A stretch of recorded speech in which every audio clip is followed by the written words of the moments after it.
Komunikasi yang kita pelajari ini merupakan satu bidang keilmuan, dan ilmu komunikasi itu merupakan satu cabang dalam ilmu pengetahuan sosial. Nah, apa syarat sebuah bidang keilmuan bisa berdiri sendiri? Menurut filsafat ilmu itu ada 3 syaratnya. Yang pertama, sebuah bidang keilmuan harus memiliki objek yang jelas. Objek yang dipelajari, objek kajian. Nah, kita belajar ilmu komunikasi, objeknya jelas yang dipelajari. Ada objek materi, ada objek forma. Objek forma itu adalah inti dari ilmu komunikasi. Objek forma ini nanti dijabarkan, dibagi ke dalam beberapa mata kuliah. Nah, jadi ilmu pengetahuan, kemudian ada objek forma, kemudian objek forma ini nanti dibagi menjadi mata kuliah-mata kuliah wajib. Itulah bidang yang harus Anda kuasai. Nah, apa yang masuk dalam objek forma itu nanti akan saya jelaskan ya dalam pertemuan berikutnya. Baik itu menyangkut komponen prosedur dan sistem komunikasi maupun level-level dan jenjang komunikasi.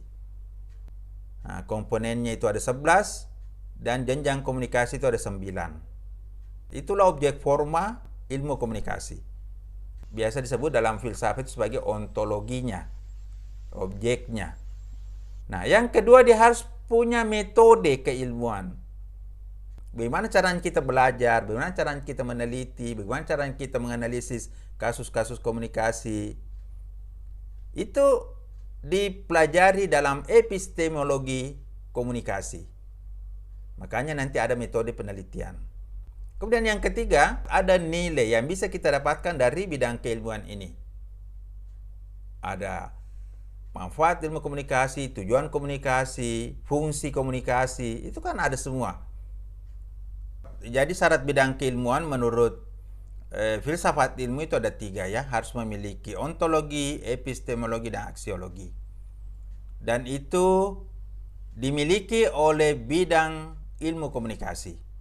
Nah, ilmu komunikasi itu sendiri, saudara sekalian, itu bisa diterjemahkan dari 2 istilah ya. Communication science, ilmu komunikasi, atau ada juga yang menyebut sebagai komunikologi ya. Komunikologi. Jurusan komunikasi itu adalah communication science atau komunikologi, itu ilmu komunikasi ya. Logi itu artinya ilmu ya.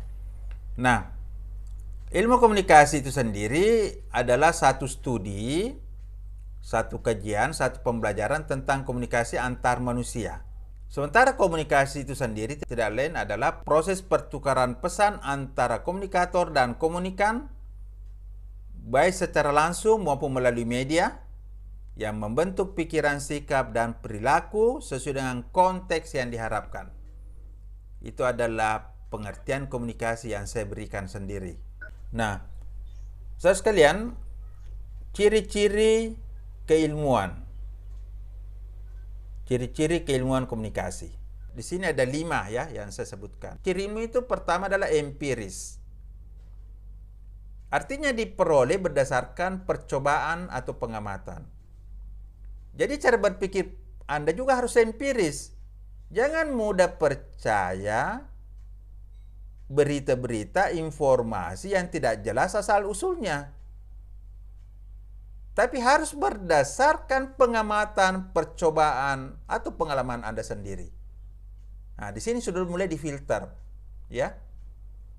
Kenapa? Karena ilmu itu harus bersifat empiris.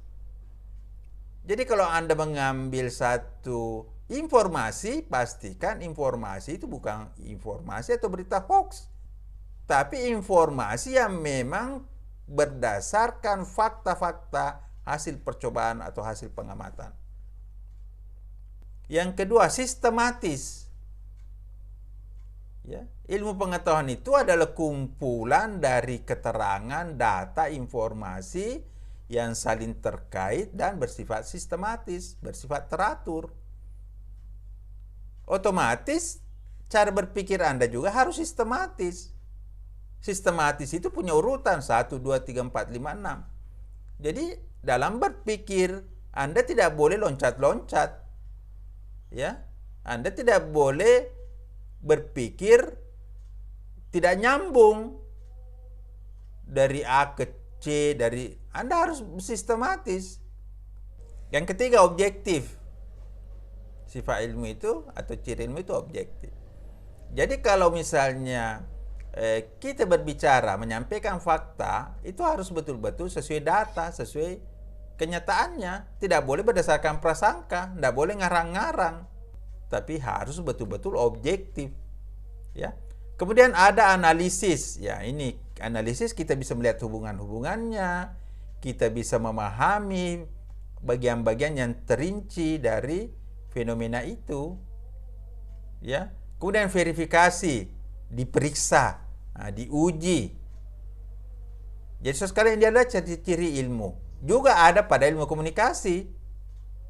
Jadi ciri ilmu komunikasi itu empiris. Jadi yang dipelajari dalam ilmu komunikasi adalah fenomena atau peristiwa komunikasi yang memang terjadi.